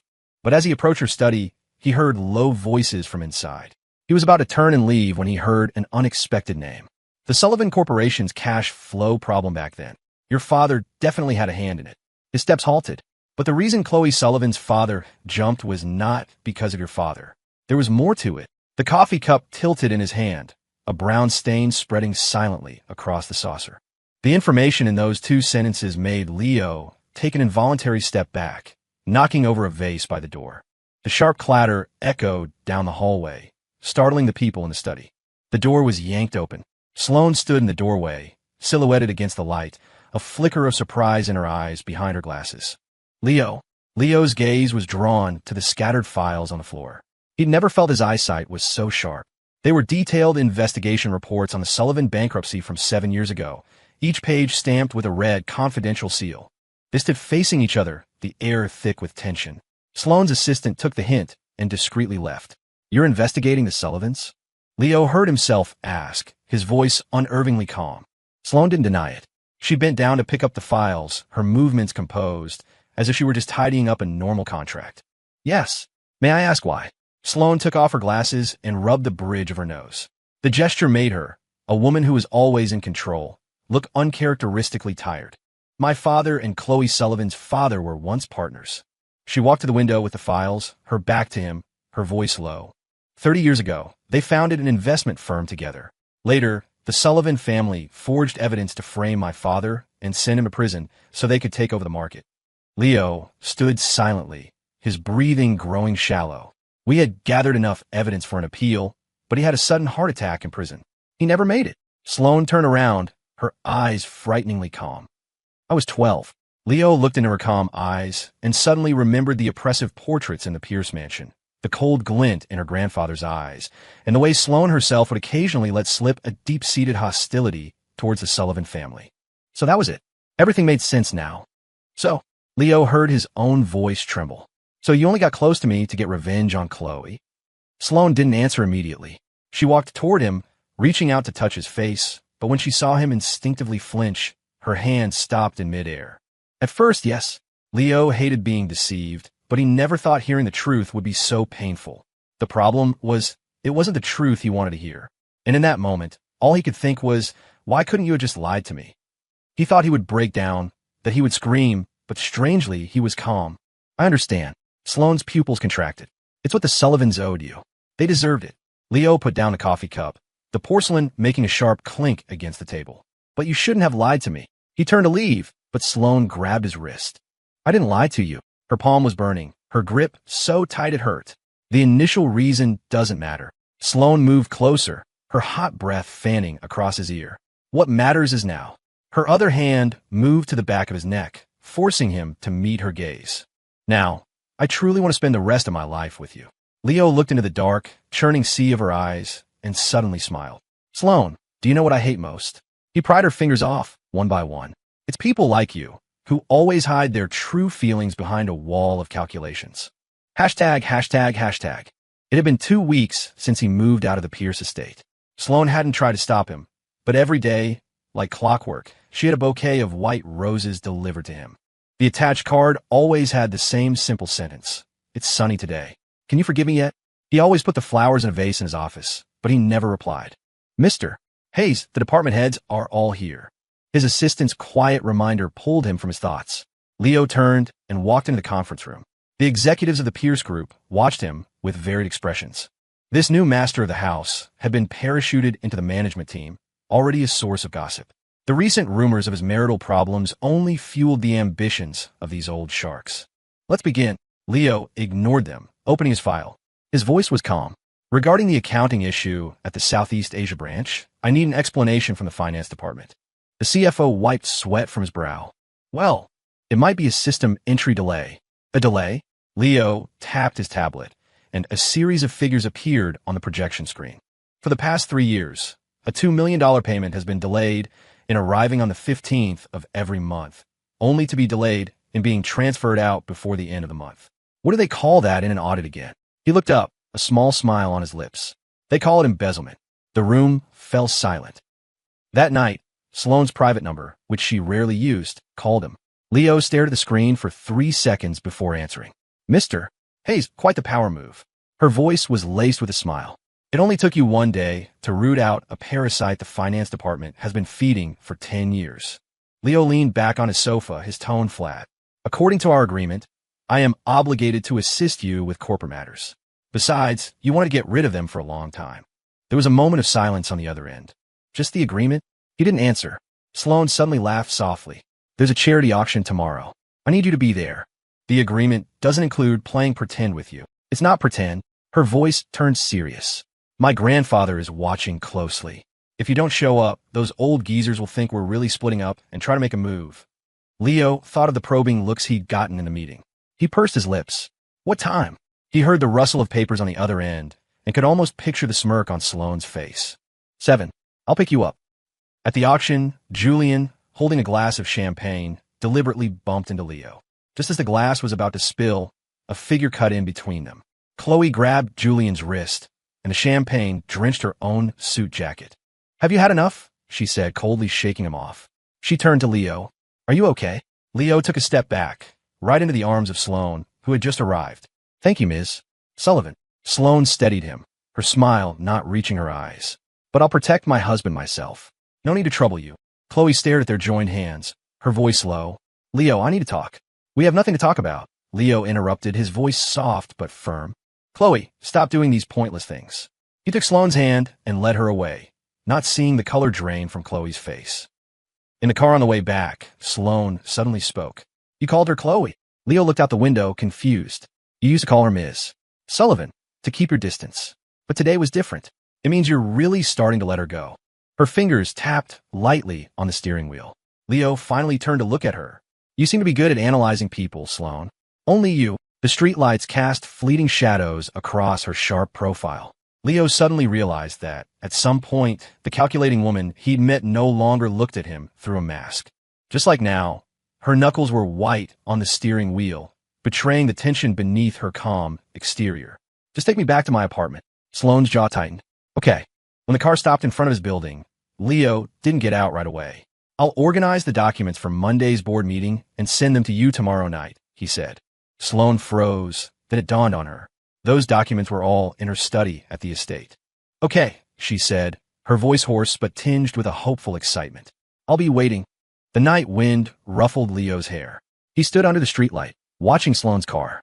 She didn't drive away. It was just like that day in the auditorium when he stood in the shadows watching the girl shining on stage. Only this time, someone was finally waiting for him. ####. He was taken from the underground parking garage. Leo had just finished a meeting, the sound of his dress, shoes sharp on the concrete floor. The garage lights flickered. He was looking down, fumbling for his car keys, when he heard hurried footsteps behind him. He started to turn, but a cloth soaked in ether was pressed hard over his mouth and nose. As he struggled, all he could see was a pair of bright red sneakers and Julian's twisted smile. Leo Hayes. No, the husband of Sloane Pierce. A voice hissed, like a snake. Let's play a game. Sloane was in a meeting with her assistant when the call came. You're saying the Van Cess were also involved in my father's company's downfall? Yes. According to our investigation, Mr. Sullivan and Mr. Vance had a private agreement. But after everything was done, Mr. Vance held something back. He used the cause of your father's death to demand shares from Mr. Sullivan. In the ensuing argument, he accidentally killed him and staged it to look like a suicide. Insatiable greed, Sloane murmured, leaning back at her chair. Just then, her phone rang. If you want your husband to live, bring me the evidence of the Vance family's hidden assets. Julian's voice was distorted by a voice changer. Tonight, 10 p.m., the abandoned chemical plant on the west side. Don't call the police, or I'll slit his throat. The moment the call ended, Sloane slammed her pen on the table so hard it shattered, ink bleeding in her palm like blood. Her assistant rushed back in. Ms. Pierce, we just found out Julian Vance has mortgaged all his assets to short our stock. He's going for broke. Get Chloe Sullivan on the phone. Now, Sloane ordered, her eyes blazing. That night, the rusted iron gates of the chemical plant creaked in the wind. Chloe stood in the shadows, watching Sloane arrive alone. I didn't think you'd call me. That's not important. Sloane's face was a mask of cold fury. She strode past Chloe, heading straight for the building. When the factory door was kicked open, Julian was holding a knife to Leo's chin. Look who's here, he sneered. Your wife and your ex-fiancé. Sloane's eyes were locked on Leo. Only after confirming he wasn't seriously hurt did she speak. Let him go. I have what you want. She held up a silver USB drive. But Chloe suddenly stepped forward. Julian, I have evidence that your father was involved in embezzling from my family's company. Julian's face twisted in fury. Chaos erupted. Julian screamed and lunged at Leo with a knife. Chloe threw herself in front of him. The sound of the blade sinking into flesh was sickeningly clear. Leo watched as Chloe crumpled before him, blood pouring from her abdomen, staining his sleeves. Leo, she gasped, reaching for his face, but her hand fell limply to her side. Sloane's bodyguards quickly subdued Julian. Sloane herself rushed to Leo, wrapping him in her coat, holding his trembling body. It's okay, she murmured, kissing the top of his head over and over. It's okay, I'm here. But Leo couldn't look away from Chloe. Her blood was so red as the sunset on the day she had first kissed him 7 years ago. Under the harsh white lights of the hospital hallway, Sloane pressed a cup of hot tea into Leo's cold hands. The doctor said she's out of danger, she said softly. You should rest. I'll stay here. Leo shook his head. I want to wait until she wakes up. Sloane was silent for a moment. Then she knelt before him, looking up into his face. Leo Hayes, look at me. He stared at her, dazed. I admit, I approached you at first to get revenge on the Sullivans. She gripped his hands, her hold so tight it was almost painful. But now, I would rather it was me lying in that bed than watch you shed a single tear for her. Sloane Pierce, the woman who lived by logic and calculation, was saying something so utterly irrational. Leo's tears finally fell, splashing onto their joined hands. A nurse hurried over. Ms. Sullivan is awake. She's asking to see Mr. Hayes. In the hospital room, Chloe's face was paler than the sheets. She motioned for the nurse to get a black notebook from the nightstand and hand it to Leo. I was going to take this to my grave, she said with a weak smile. Leo opened it. His eyes began to burn. July 16th. Rain. Leo stayed up late again tonight, organizing files for me. He put 2 sugars in my coffee. He always remembers. I think. I'm starting to get addicted to this warmth. September 28th. Sunny. Julian is back. I thought my heart would race, but when I look at him, all I see is Leo's face. The last entry was from the day they broke up. I lost him. Tears blurred his vision. Leo gently closed the diary. It's all in the past, he said to Chloe, his voice gentle but resolute. I'm grateful you saved my life, but We can't go back. Chloe closed her eyes, tears sliding from their corners. I know. She was finally letting him go, and in doing so, letting herself go too. Outside the room, Sloane leaned against the wall, an unlit cigarette in her hand. When Leo walked out, she immediately dropped it and opened her arms. He fell into her embrace, his voice choked. Take me home, he said. Sloane held him tight, as if trying to merge him into her very bones. Okay. ####, sign it. Her voice was calm, but the dark circles under her eyes betrayed days of sleepless nights. Leo opened the file. His fingers paused. It was a transfer agreement for 15% of the Sullivan Corporation shares. I can't take this, he said, closing the file and pushing it back. You're just going abroad to recover. You'll be back. Chloe smiled, a familiar stubbornness in her eyes. Consider it my atonement. Outside, a plane streaked across the sky, leaving a long white trail. Leo finally signed the document, but changed the beneficiary to the Pierce Family Charitable Foundation. I don't need compensation, he said, looking up at her. Chloe, we both need to move on. She stared at him for a long moment, then reached out and gently touched the wedding ring on his finger. Does she treat you well? Leo looked out the window. Sloane was leaning against her car, waiting for him, holding a paper bag from his favorite bakery. The sunlight on her shoulders was impossibly soft. Very well, he said quietly. Chloe pulled her hand back and picked up her carry-on. That's all that matters. She walked toward the security gate, her back straight and proud, just like the girl who had stood in the spotlight of the auditorium when they first met. Julian stood on the steps of the courthouse, listening to the judge declare him guilty of kidnapping, and suddenly burst out laughing. His once perfectly styled hair was a matted mess, his lips cracked and dry, but his eyes were fixed on Leo and Sloane standing together nearby. You think you've won? He shrieked. Leo Hayes, what right does a piece of trash like you have to be happy? A bailiff grabbed his struggling shoulders. Realizing his fate, Julian found a burst of manic strength. He broke free and sprinted toward a running car parked at the curb. The engine roared. No one had time to react, except for Sloane. She shoved Leo out of the way, taking the full impact of the car herself. The world slowed down for Leo. Sloane's body flew through the air, landing limply on the pavement. Blood splattered on the stone line by the courthouse entrance, a shocking, vivid red. Outside the ICU, Leo mechanically signed the critical condition notice. The doctor's words floated in and out of focus. Broken ribs, internal bleeding, severe concussion. He stared through the glass at Sloane, who was hooked up to a dozen machines, and suddenly remembered what she'd said that morning, refusing to get out of bed. Leo, please, just 5 more minutes. How could someone like her exist?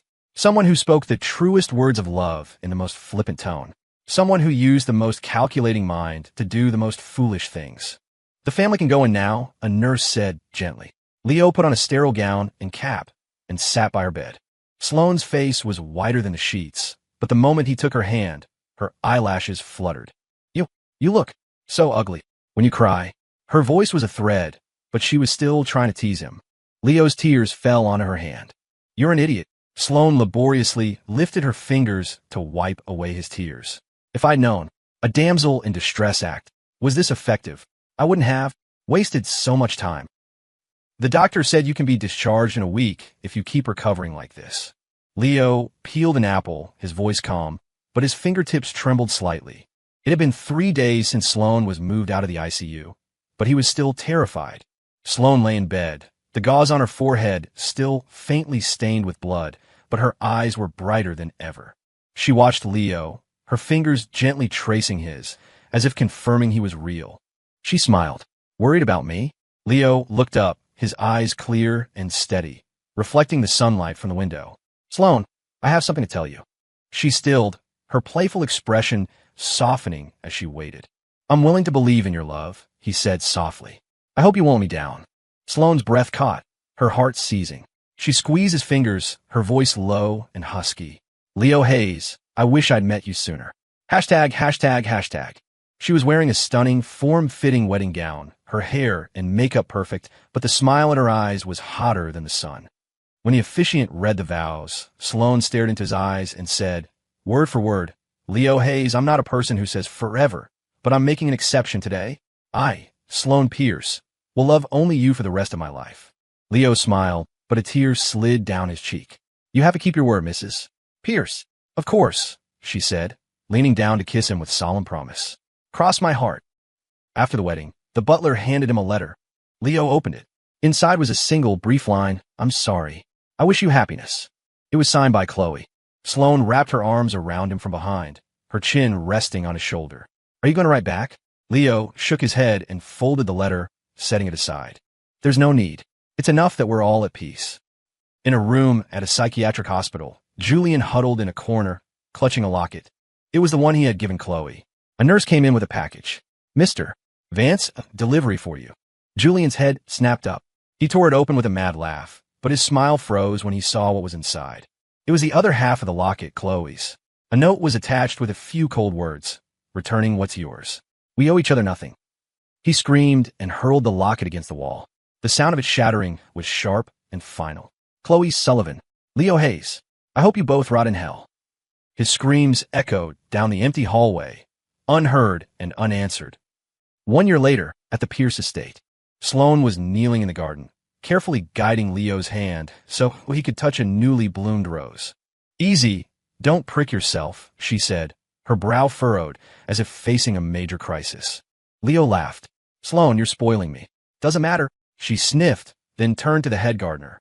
"Replace all these roses with lavender. Fewer thorns." Leo shook his head in amusement. Ever since he'd caught a bad fever, Sloane had completely transformed from the rebellious heiress to this. Company meetings were held online if possible. All social events were delegated to her vice president, and she was home every day for dinner. She'd even learned to make soup. One night, Sloane couldn't sleep and was just stroking his hair. Leo opened his eyes, which reflected the soft moonlight. "Did I wake you?" She reached out and caressed his face. "Leo Hayes. I'm so happy." She paused, then leaned down and kissed him, her voice melting into the night. "Me too." The end.